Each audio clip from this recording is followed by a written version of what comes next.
আসসালামু আলাইকুম চাচা। ওয়ালাইকুম আসসালাম। এত জরুরি তো লাগছে? শোনো বাবা, আমি সুজার সাথে কথা বলতে পছন্দ করি। আমার মেয়ে তোমাকে পছন্দ করছে। কিন্তু চাচা, কিন্তু কিসের? লন্ডন পাঠিয়ে দেবো, লাইফ পুরো সেটেল হয়ে যাবে, কোনো টেনশন নেই। আচ্ছা দেখি, ভাইবে দেখি। মোটরসাইকেল নিয়ে যাও, ভাবতে সুবিধা হবে।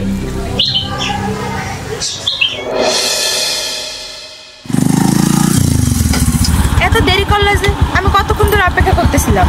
আর তোমার অপেক্ষা করতে হইব না। আরে মোটরসাইকেলটা কই পাইলা? এটা মনে করো সফলতার প্রথম ধাপ। লন্ডন যাইতেছি, চেয়ারম্যান চাচা আমার লন্ডন পাঠাইতেছে। হ্যাঁ, কি স্বার্থ যে তোমার লন্ডন পাঠাইব? তার তেমন কোনো বড় স্বার্থ নাই, খালি তার মায়ের বিয়ে করতে। কি কও?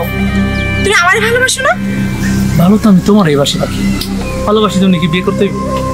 তুমি কি পাগল হয়ে গেছো? তোমার কি মাথা ঠিক আছে? শোনো, আজকের মতো যাই, আমার সময় নেই। কি কও তুমি? ভালো থাকো। আর সবাই যেটা কয়, আমার সে ভালো ছেলে পাই।